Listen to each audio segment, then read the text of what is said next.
Pre-calculus Unit Q, Lesson 8, Solving Inequalities Algebraically and Graphically.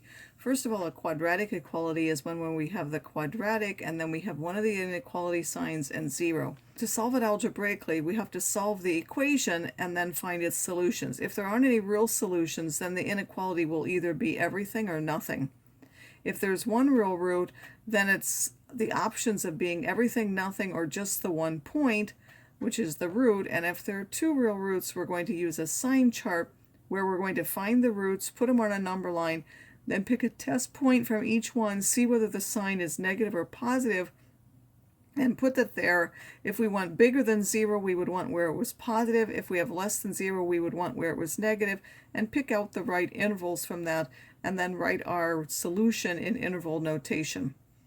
Graphically, we would look for the x-intercepts and then look for where it's either above if it's positive or below for if it's negative. If I want to solve each one of these inequalities algebraically and then confirm it graphically, first of all, if I do this, I'm going to find the solutions. The easiest thing to do is to factor if you can. That has zeros of 4 and -3, so you put -3 and 4, of course, in the right order on the number line.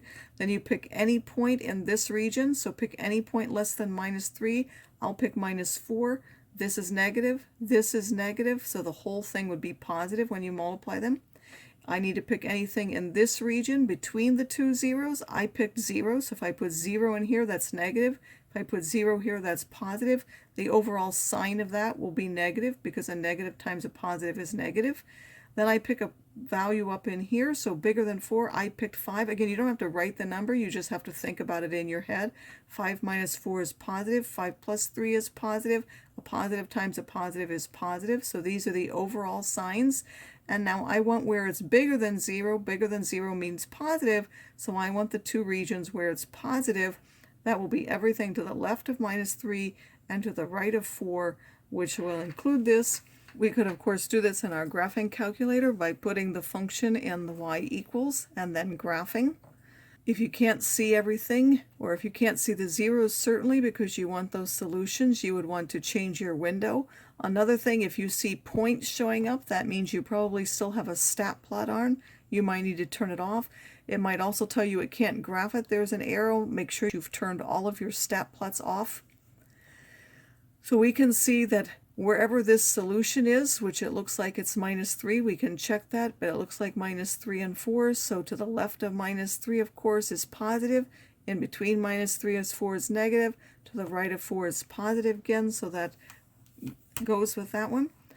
If I want to see if where this is 0, I could multiply everything by a -1 first to give me this. That factors into this. I now want to know where it's negative. That only has one 0, which is 4. If I take to the left of 4, that would be like 0. That would give me a positive. If I put a number to the right of 0, that's squared as positive. I want where it's negative. It would be negative here, that's where it's 0, so that means this would be the empty set. It means if we were to graph this, this would be completely below the x-axis. Other types of equations can also be solved that way. If we have two equations set equal, we can graph each one side as a function and then find the points of intersection. If you want equals, then you want to know the actual point of intersection. If you want where it's bigger than, then you would want to see where the graph of this is bigger than that, or you would want where it was below that. If these were used, then you could include the endpoints. And then the intercept method is to take this minus this. Well, then you would want where that would be equal to 0. Then you would find the zeros of the function. Trying to find equal, then you want just the zeros. If it's bigger than, you would want to know where this was above the x-axis. And if this had less than, then you would want to know where it was below the x-axis. Two special cases of that is you can get a contradiction is when there's no solution. So you either get graphs that don't intersect, there's no x-intercept, or when you're solving you get a false statement. An identity is one that's true for everything. So you either get a true equation, or it turns out that the two graphs are actually the same, like both of them give the same graph, or they happen to be 0 everywhere.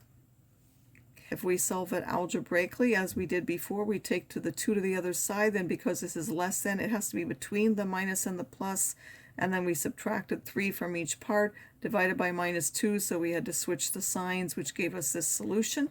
If we want to do it graphically, Then we're going to do what? We're going to graph the absolute value function on our calculator. We graph y2 equals 4 on our calculator.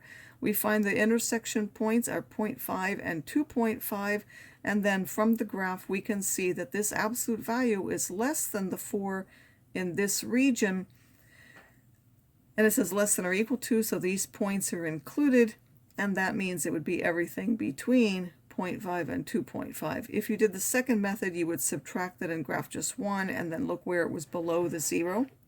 If you do this method again, you could graph this side and this side as functions. You would find the point of intersection, which is about 1.115, and then you want to know where the first function is above the 5, that would be here, and that would now be everything to the left of 1.15, which would be this. Or if you subtract the two functions like this, you would then want to find any x-intercepts, and you want where this is above 0 or above the x-axis, which would be here, again giving you the same solution.